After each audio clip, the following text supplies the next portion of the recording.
Now, the greatest radio shows of all time. Suspense. The Shadow Node. Washington calling David Harding, counter-spy. Classic radio theater. The Great Gildersleeve. Fibber McGee and Molly. Dragnet. Gunsmoke. The Lone Ranger. Now, step back into our time machine with your host, Wyatt Cox. Good evening, friends of the Inner Sanctum. Well, Jell-O again, an episode of The Jell-O Show starring Jack Benny. Right in the middle of his feud with Fred Allen, Jack's training for a fight with Fred. This episode originally broadcast January 29th, 1939. J-E-L-L-O. The Jell-O program starring Jack Benny with Mary Livingston, Phil Harris, Kenny Baker, and yours truly, Don Wilson. In this corner at 143 pounds, we bring you that Waukegan bomber, Jack Benny.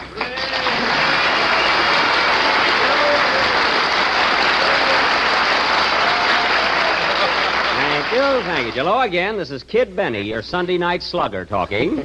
And say, Don, that was something new, wasn't it? What was the idea of that introduction? Well, Jack, Mary told me that you were going in for a lot of vigorous training and road work lately. Are you getting ready for a fight? Oh, no, Don. I was just a little run down and felt that I ought to get back in shape again, that's all. Oh, then those threats Fred Allen's been making lately have nothing to do with your sudden interest in physical culture. Don, stifle the thought, please. I don't have to build myself up to fight that guy. Any man that'll starch his legs so they won't wobble.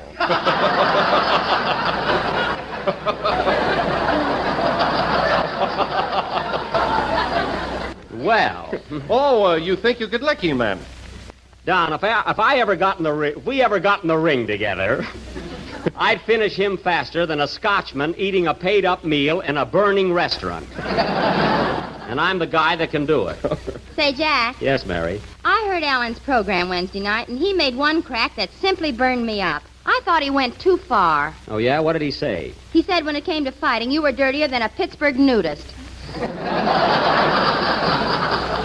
Oh, he did? Yeah. Boy, was I mad. Well, you certainly acted. Let me tell you something, Mary. The reason Alan talks so tough is because he knows there's very little chance of us ever getting together. That's right. If he comes here, you'll go to New York. All right, Mary, go ahead. Make a coward out of me. You're not fooling anybody. Oh, Jack, what sort of training have you been doing? Anything strenuous? Well, rather. I get up bright and early in the morning, and Rochester and I toss the ball back and forth, and then we run like mad around the backyard, and then I skip rope. You make mud pies, too? Yes, if it'll make you happy. Well, Jack, that sounds like you're really going in for good, solid exercise. I'll say I am. And you know, Don, I've also got a punching bag and a pair of 15-pound dumbbells. 15-pounders, huh? Well, how do you like working with them? I don't know, Don. I can't get them off the floor. I have a lot of fun, though, rolling them around. Say, Jack, did you tell Don what happened to you the other day on your trapeze? No, and never mind. What was it, Mary? Well, Jack hung a trapeze in that big tree in his backyard and said he was going to swing over to a limb like Tarzan. Oh, Mary. So when he jumped, one foot stuck to the trapeze and the other got caught on the limb. Now listen. He was hanging up there all afternoon. Oh. And what happened? A bird built a nest in his toupee.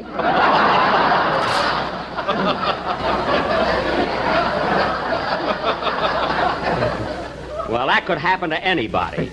And besides, you know very well that I don't wear a toupee. That was my coonskin cap. Well, it had a nice wave in it. Yes, didn't it? Now, let's forget me and the trapeze. Oh, hello, Phil. Hiya, Jackson. How's muscle-bound Benny tonight? It's all right, Phil. It wouldn't hurt you to take a little exercise once in a while. For a guy your age, you're very flabby. Oh, I don't know. You just don't live right. I don't, eh? Listen, Benny, I take a cold shower every morning, the minute I get home.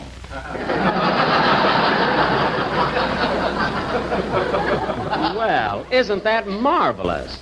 You know, Phil, if they don't put sun lamps in nightclubs pretty soon, I'm afraid you won't be with us much longer.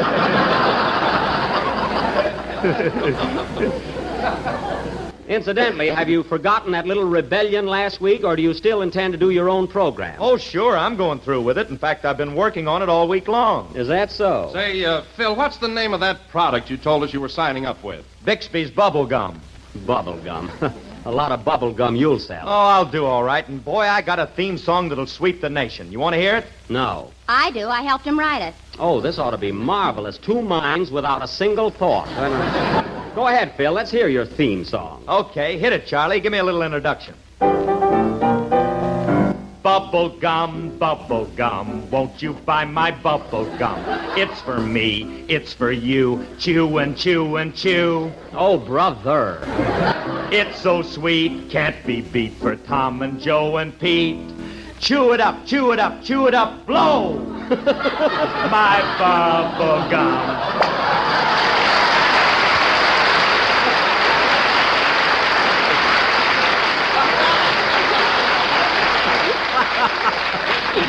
Oh, so that little thing is going to sweep the nation, eh? Well, we think so. I gave Phil another swell number for the middle of the program. Oh, for the middle of the program. Will it get that far? Gee, it's terrific, Mary. Sing it to him. Okay. Thanks for the bubble gum. No matter how you chew, it's always good as new. Right. Cats, they all meow for it, and cows, they always moo. Oh, thank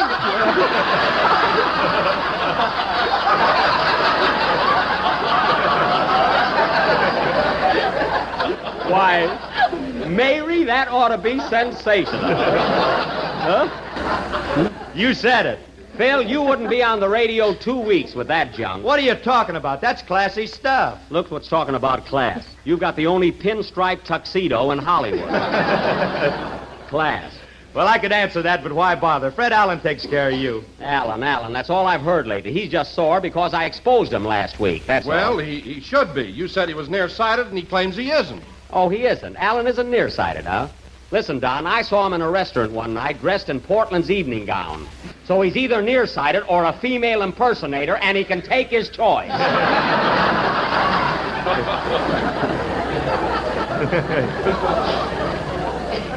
It's up to him. Take it easy, Jack. Allen won't like that crack. Oh, he won't. Well, I'll be just too perturbed. And now, Mr. Harris, you're still in my employ. So would you mind going over to your orchestra, wake them up, raise your baton, hold your nose, and play something? Okay, boss. Go ahead, Maestro. Give out one of your musical masterpieces. Wait a minute. Come in. Mr. Benny? Yes? I resent that crack you just made about Fred Allen. Why, are you nearsighted? No, I'm a female impersonator. Goodbye. What a pest. I wish he'd stick his head in a bucket of water and let it freeze. Play, Phil. That was Umbrella Man, played by Phil Harris and his orchestra. And say, folks, you know how Phil would announce that if he was on his own program? You know how he talks. He'd say that was Umbrella Man, brought to you by His Royal Majesty of Rhythm. Just call me Madge, yeah. That was a goodie, wasn't it, folks? Yeah. That was right in the groove. We were in there punching. Yeah. All right, Jack, don't give people the impression that I'm corny. I suppose you're not. You ought to call yourself Phil Harris and his musical Cobbs. And now, folks... Wait a minute, Jack. My orchestra isn't corny either. Oh, it isn't, eh? I could start a husking bee here in about 2 seconds.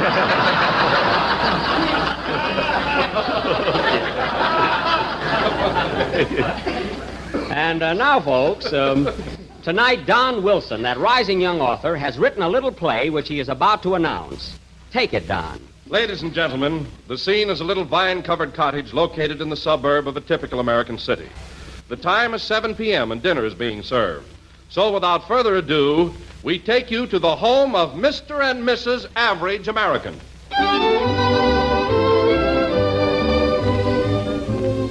Oh, darling. Yes, Average.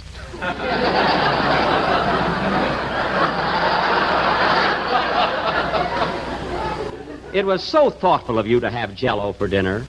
No wonder it's the fastest-selling gelatin dessert in America today. Yes, indeed. Oh, Av, there's something that I must tell you. It's been gnawing at my heart for weeks, and I can't keep the secret any longer. Gee, these sliced bananas add just the right touch to it. What were you saying, dear? My love for you has grown cold. Please understand. I'm not doing this to hurt you. But tonight I'm leaving you forever. Gee, this is good. I can understand now why Jell-O sales are breaking records all over the country. Where are you going, dear? I'm running away with Oliver G. Fairfield, my new love. I see. Here he is now, Hello, honey. my sweetheart. Hello, Oliver. Take that. You must make this dessert more often, dear, because it is not only tempting and delicious, but economical as well.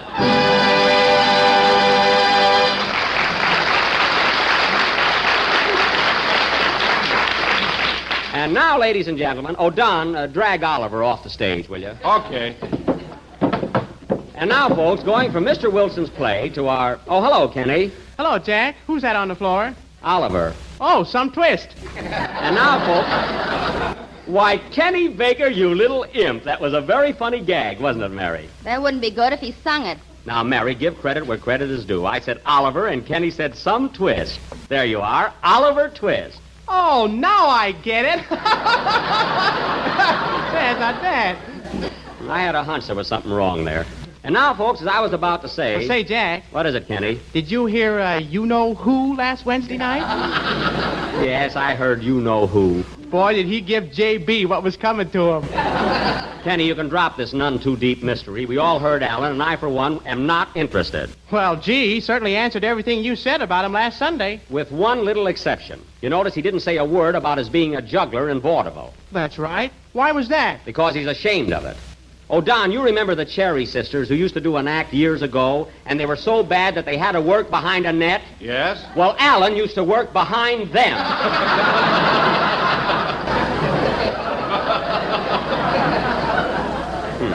In fact, when they put in revolving stages, he quit. So now, Kenny, if I've cleared that up, you can go ahead with your song, which we're anxiously awaiting. Wait a minute. See who that is, Mary. Okay. Hello? Hello, Mary. Let me speak to Buck. Just a second. It's for you, Jack. Who is it? It's either Andy Devine or a concrete mixer.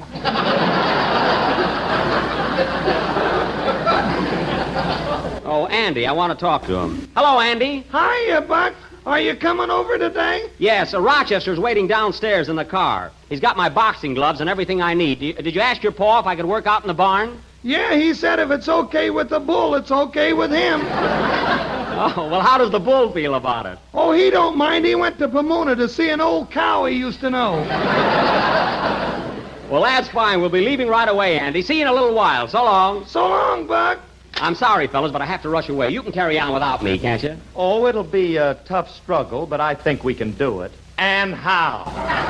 All right, Phil, and none of that bubble gum stuff. This is the Jell-O program. So long. Hey, Jack, can I go with you? Yes, but I don't want any wisecracks when I'm training. Goodbye, everybody. Goodbye, Jack. Hello, Take Jack. care.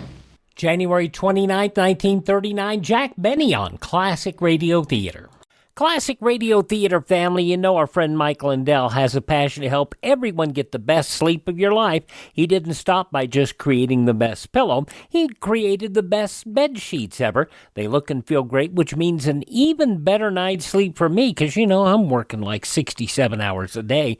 Now, Mike's offering the best deal on his Giza Dreams bed sheets ever.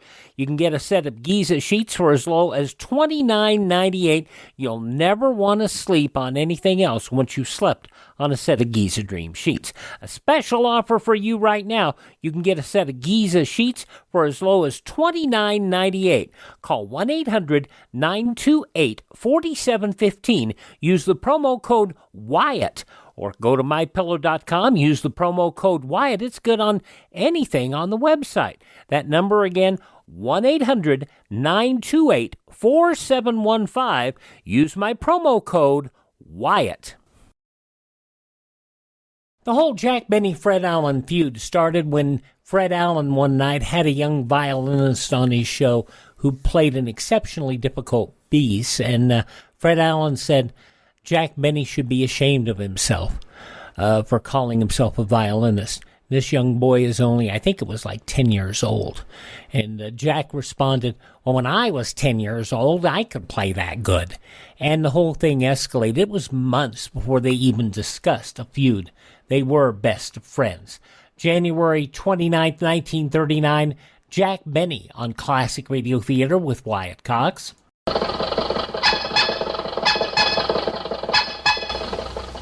Rochester, take it easy on this country road, will you? Okay, boss. I'm tired of bouncing around. Yeah, it's a good thing we're strapped in. Don't blame the car. Rochester, why don't you put some air in the tires like I told you to? Well, the man in the filling station said we couldn't have no more air until we bought some gas.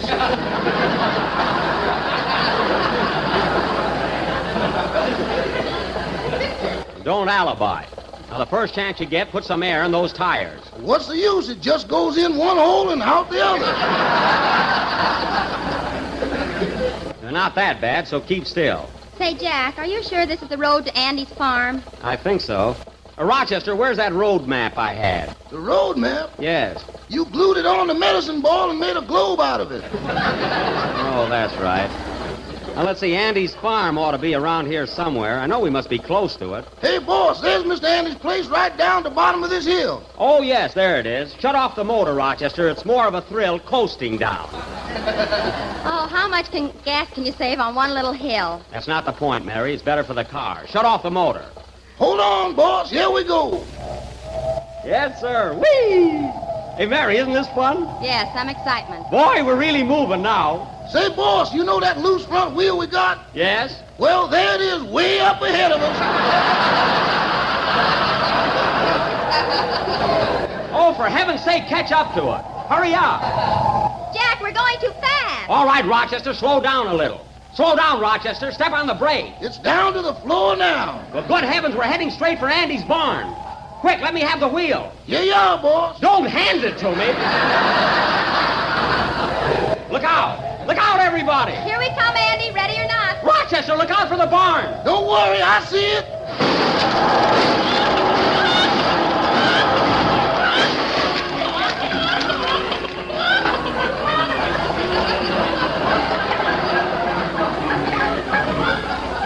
Oh, my goodness. What a mess. I better fix that fender. Never mind the fender. Take this pig off my lap. Mary, where are you? Mary. Mary, are you hurt? No, but it's lucky this goat hasn't got horns. Thank heaven you're all right. You know, Rochester, this is all your fault. My fault? Yes, and whatever the damage is, it's going to come out of your salary. Doggone, I get docked more than the Queen Mary.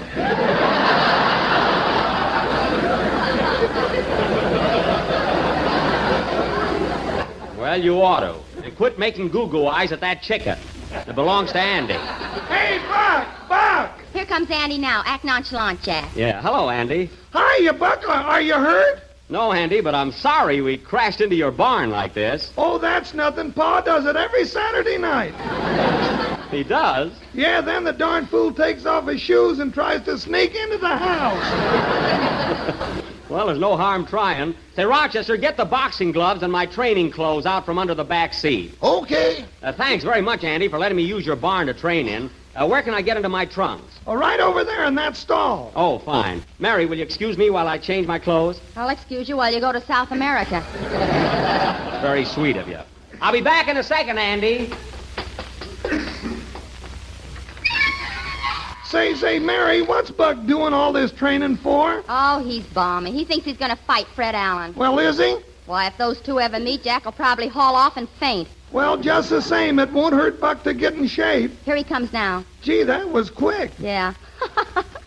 Gotta load him with those boxing gloves and red velvet trunks. Well, here I am, fellas. How do I look? My. Now, what's the matter? Boss, when you get off your clothes, there just ain't nothing left.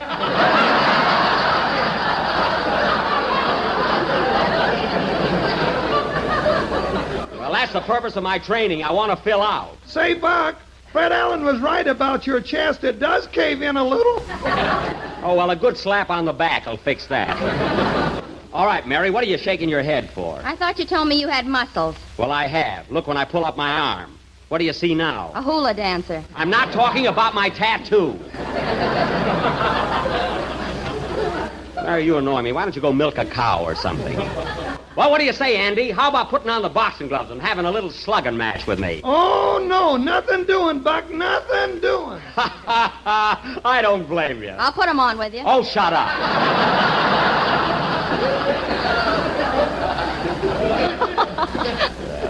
You don't think I'd fight a woman, do you? You would if you thought you could win. Look, I came here to train, not argue. Hey, Rochester, put on the boxing gloves and work out with me. Oh, no, not me. Oh, come on, put on those gloves. I'm not going to hurt you. I know that. I'm just tired. Rochester, if you don't do as All right, boss, I'm putting them on. That's better. Mary, hand me my glasses. How are we going to box if you're wearing glasses? Well, I gotta see you, don't I? Why don't you put on a suit of armor, too? Now, the next one who says I'm a coward can't watch.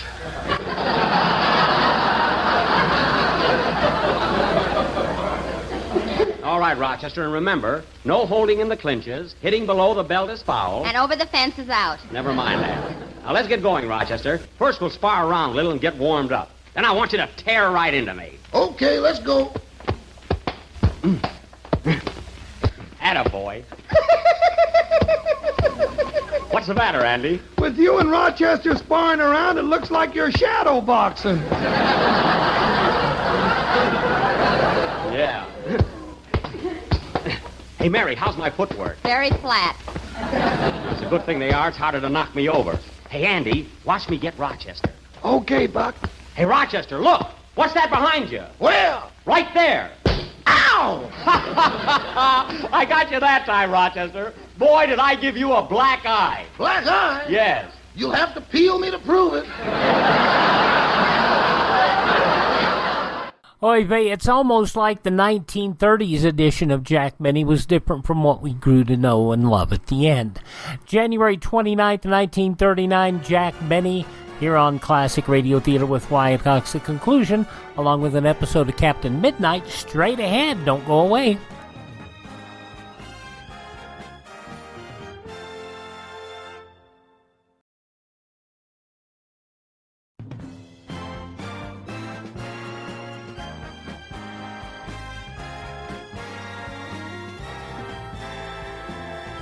Now on Classic Radio Theater with Wyatt Cox, the conclusion of the Jell-O Show starring Jack Benny, January 28, 1939.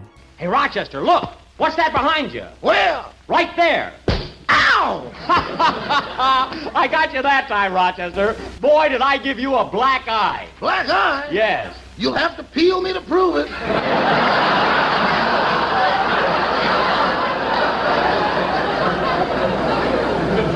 You said it. I think that was a dirty trick, Jack. Never mind. If he was dumb enough to fall for it, it serves him right. All right, Rochester, come on. Put some snap into it. Say, I'm in better form than I thought I was. Say, boss, your shoelace is untied. My shoelace? Which one? That one there? Oh, yes. I'll have to... Ooh. Ooh. Jack, get up off the floor. Are you hurt? Nerve. I'm looking for my bird's work.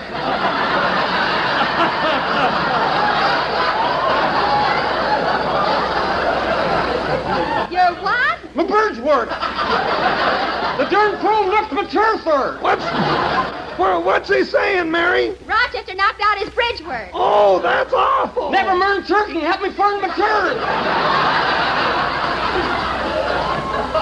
Maybe you swallowed him, boss. Swallowed him? Darn you, Rochester, you're furred. I'm what? You're furred. Furred. Hey, Buck, I found your bridge work. Well, hand it over. Here you are. Thanks.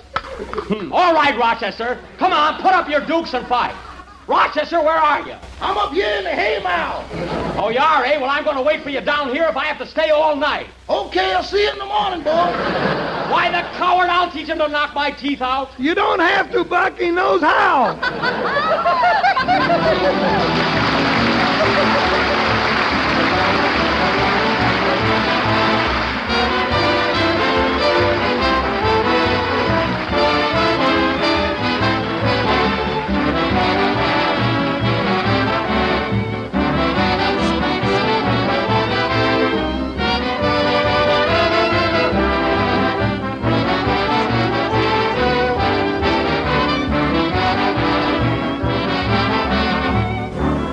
If you want to put your husband into a good humor after a hard day's work, here's just the dessert to help you out. It's the new Jell-O butterscotch pudding, the best tasting dessert you've tried in many a long day. It's smooth as satin, it's rich and mellow with true butterscotch flavor and the good old-fashioned kind. It has a tempting color like golden taffy, and it's just plain mouth-watering delicious. Jell-O butterscotch pudding is made with fine, wholesome ingredients, the kind you'd use yourself right in your own kitchen, and that's why it has that truly homemade goodness.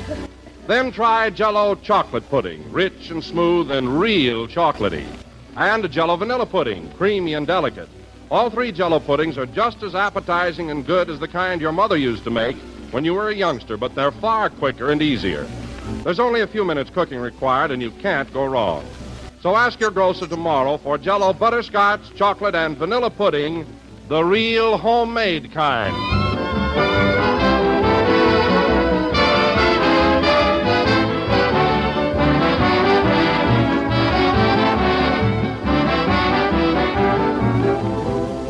This is the last number of the 18th program in the new Jell-O series, and we will be with you again next Sunday night at the same time. Well, come on, Mary, let's go home. What do you say, Jack? Let's go to Earl Carroll's for a couple of dances and have some fun. No, Mary, I can't. I'm in strict training. Well, a friend of mine is throwing a big party over there. Oh, I suppose I could drop in for a little while, huh? Good night, folks.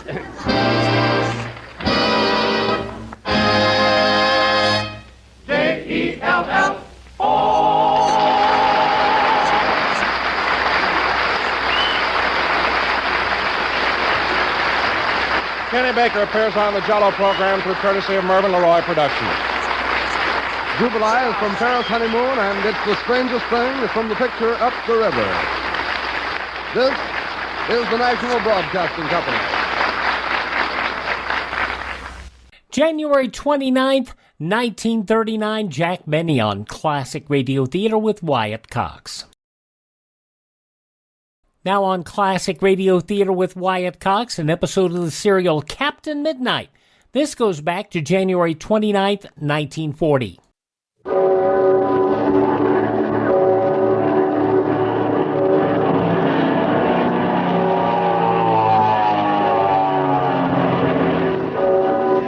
The Skelly Oil Company presents Captain Midnight.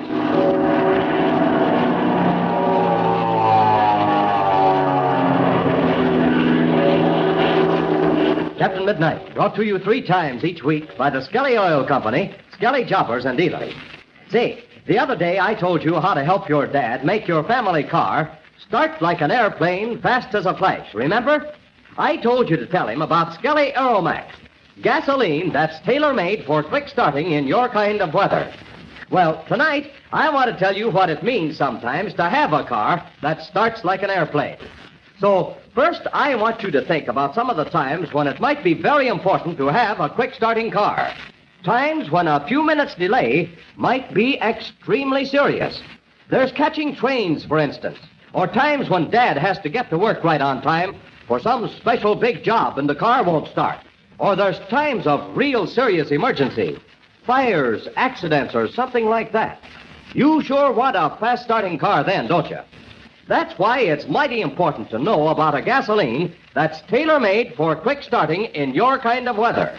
A gasoline that helps your car to start like an airplane. Yes, sir. And of course, the gasoline we mean is good old Skelly Aeromax. The gasoline that's always full of pep and ginger, just waiting for Dad to touch that starter and let her go. But don't forget now how really important it is to have a real quick-starting gasoline in your family car. You better tell your dad tonight that if he wants a car that's always ready for any emergency, to fill the tank with Skelly Aeromax, gasoline that's tailor-made for quick starting in your kind of weather. The gasoline that helps your car to start like an airplane. And now to Captain Midnight. The saving of Bud Conley's life depends on Captain Midnight's ability to remove 3 tall trees which stand in the way of the takeoff. The only method is to blast them away with the aid of dynamite, furnished by a prospector, Ben Gillis. As our scene opens today, the first 2 trees have been blasted down, and the third one, a gigantic tree, still remains. The last charge of dynamite has exploded, and yet the proud old tree remains perfectly erect, straight as a flagpole. The small group of watchers is standing out of the danger zone just after the explosion at its base. Listen as Chuck exclaims, "The tree's not moving. Oh, it's not going to come down." The tarnation, she's a whopper. Yeah, it just ain't no use. Oh, this is a disappointment, Captain. That one tree is the only thing that stands between us and Bud Conley's chance for life. There's still a chance, Barry. That tree may fall yet. But look, if it was going to fall, the wind would have blown it over. That charge of dynamite just wasn't big enough. And it's the last stick I got. There must be some way. There's just gotta be. Say, you think we could go near and examine it? Would that be safe, Mr. Gillis? Oh, sure it is now. That old tree's going to stand there for many a year to come. Anyway, if it was going to fall, one of the safest places is right at the base of the trunk. Gee, Mr. Gillis, how could that be? Well, it's like this, miss. If you're at the foot of the tree, you can look up and see which way it's going to fall. Then you can get on the off side in just a step or two. Well, come on. Let's take a look at it. Jiminy crickets. Look at that hole in the ground. Well, you can see clean through underneath the tree. How in the world can that tree still stand? And just look at them 4 big roots there, Major Steele. Oh, that's right. There's your answer. That's all that's a-holding it. Quick, everybody. I see a way to get this tree down. Where's that hatchet, Chuck? Oh, there it is on the ground. Oh, I see. Gosh, Captain Midnight, what's your idea? Yes, Captain, what is it? We haven't got any time to waste if that plane's going to take Conley out of here before dark. Chuck, you and Ben Gillis take the big axe there and go over to one of those 2 fallen trees and chop out a stout limb about 10 or 12 feet long. Sure, Captain, we can do that. Come on there, lad. Let's get going. You bet. We'll have it for you in a jiffy. Right. What are you going to do, Captain? Oh, here, I'll use the hatchet. While I'm working, I'll explain it to you. All right.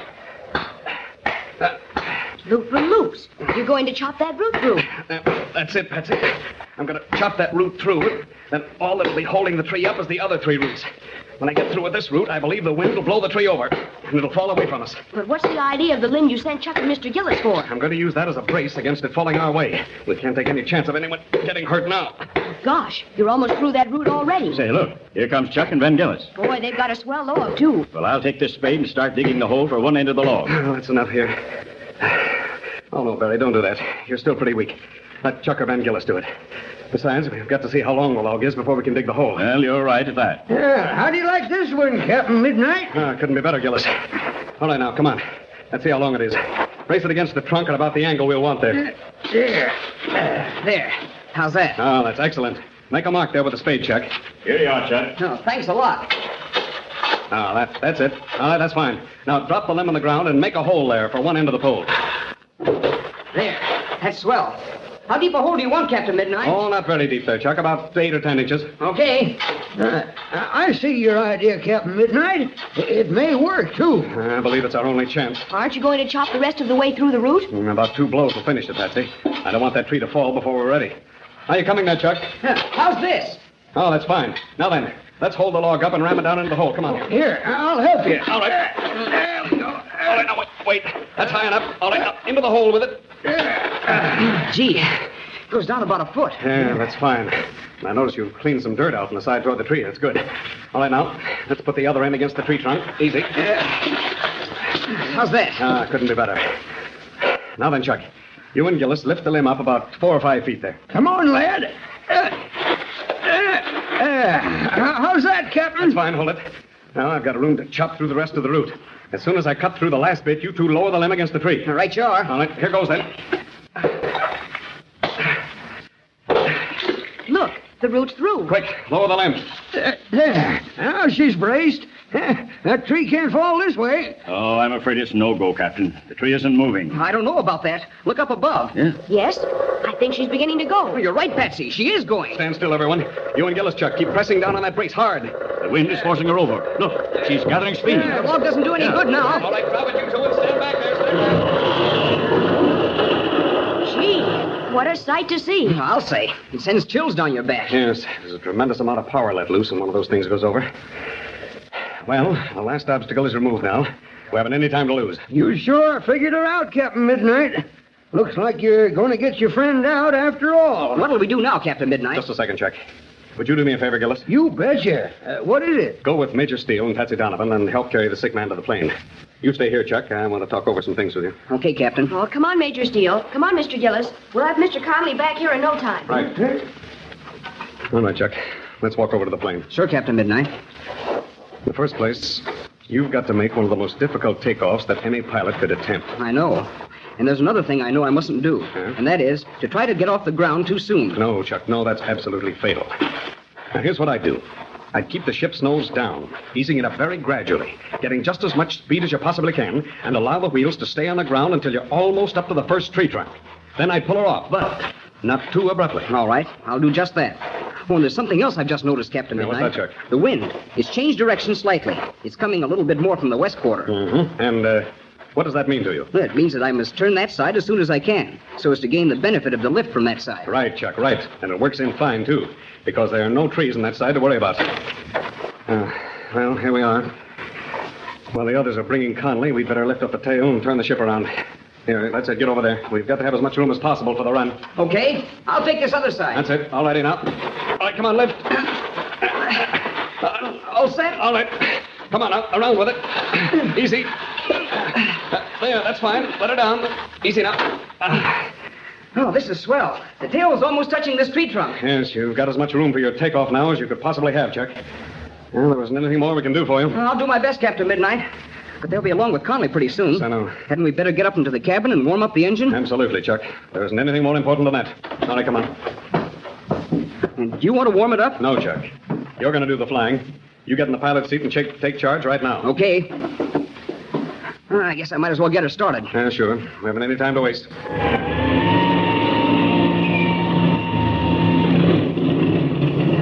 I'll crack the throttle open a little bit and let her warm up. All right.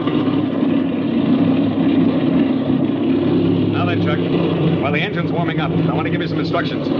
We worked out your course on the map. Now, you're going to head straight for Ridgeville, Texas. That's the nearest good airport. Yes, and I should get there with about a half hour's gas to spare. Yeah, that ought to be about right. Now then, after you get in the air, you must contact Ridgeville by radio and tell the field to have an ambulance with a doctor and nurse waiting for you. Okay, I'll do that. Now, another thing. We'll be anxious to know how you're getting along. The Spartan's engine can still turn over. There's a little gas left in the tank. And I can talk to you over the radio, but not after you get any distance away. I'll be broadcasting on the Ridgeville wavelength, so you can listen to that. But for our own conversations, I'll transmit on the Spartan's link. Right, it's a good idea. Let's talk to each other every half hour. On the hour and on the half. Okay. Anything else? Let me think. Oh, look. They're bringing Conley now. I'll run up the engine to be sure it's turning over okay. Yeah, all right, go ahead.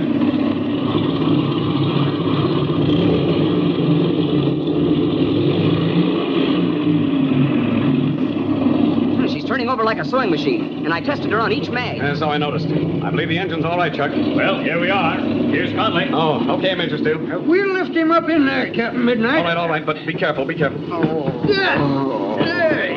There. How's that? Wait a minute. That's fine. Did you notice, Captain? We've got him tied. Yes, I see that. Well, it's the only safe thing. Everything ready? Yes. So long, Chuck. Good luck. Good luck, lad. You'll get him through. I'm relying on you, Chuck. I'll do my best, Major. Goodbye, everybody. I'll be back tomorrow. Well, Chuck, there's nothing more to say. Everything's up to you.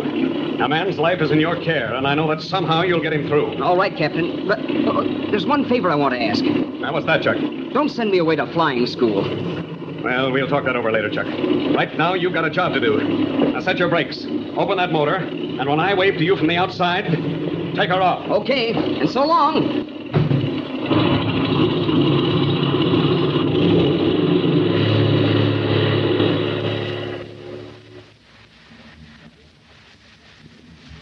Yes, the thin thread of a human life is in Chuck Ramsey's care. Will he be able to get off the ground safely? And then, if he does, will he be able to fly the lonely sky trail to Ridgeville Airport? Don't miss coming adventures. Tune in to Captain Midnight. Say, suppose your dad was going to take you out to a swell movie tonight, and when you went out to get in the car, the motor wouldn't start. Say, wouldn't that be disappointing? Well, listen. If you want to help keep things like that from happening in your family, here are two things to do. First, tell Dad about quick-starting, tailor-made Skelly Aeromax gasoline. Gasoline that's tailor-made for quick starts in your weather. Second, tell him about easy-starting Skelly Tagoline Winter Motor Oil. An oil that doesn't get thick as glue, but lets the motor turn over easy on coldest mornings. So there. I've given you a real combination to keep your car in quick-starting condition. Skelly Aeromax gasoline and Skelly Tagoline winter motor oil. Tell Dad about them both tonight. Now, be sure to listen to the next adventure of Captain Midnight. We're going to hear from the world-famous auto speed driver, holder of 147 world's auto speed records, Ab Jenkins of Salt Lake City. Don't miss this thrilling special feature of our next program. So don't you forget to tune in again Wednesday, same time, same station, for further transcribed adventures of Captain Midnight. Brought to you every Monday, Wednesday, and Friday by the Skelly Oil Company, Skelly Jobbers and Dealers. Can Chuck successfully make the dangerous takeoff from the small clearing in the center of a deep forest, and with a dangerously sick man in the plane with him? Be sure to listen Wednesday.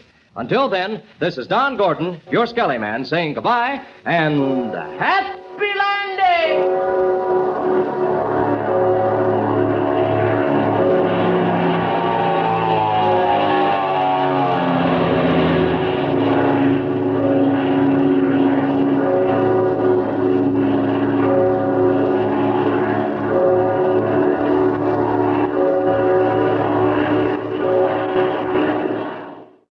Captain Midnight aired 3 times a week and always sponsored some sort of special to get people to come into the Skelly dealers so that they would know whether or not people were listening. January 29, 1940, Captain Midnight here on Classic Radio Theater. Would you do me a favor and thank this radio station and support their advertisers? It is their kindness and courtesy that allows us to be with you each and every time we roll around. The radio stations put us on. The sponsors pay the bills for the radio station to stay on the air. Good little relationship they have. Would you thank them? I would sure appreciate it. I'd also appreciate it if you'd come by and visit my webpage, classicradio.stream. That's classicradio.stream, where you can stream our shows on demand. You can learn more about building a classic radio collection of your own. You can find all of our social media links there, and you can also contact me directly, classicradio.stream. And don't forget, if you miss a day, we produce 21 hours a week of classic radio theater. You can find each and every hour by going where podcasts are served, including iHeartRadio, Spotify, Spreaker, Apple Podcasts, Google Podcast. Just search for Classic Radio Theater with Wyatt Cox. That's Classic Radio Theater with Wyatt Cox. That's why I mentioned that so much. Classic Radio Theater with Wyatt Cox. You get it? Thank this station, support their advertisers, tell your friends the great radio shows are right here at this spot on the dial. Classic Radio Theater right here on your favorite radio station.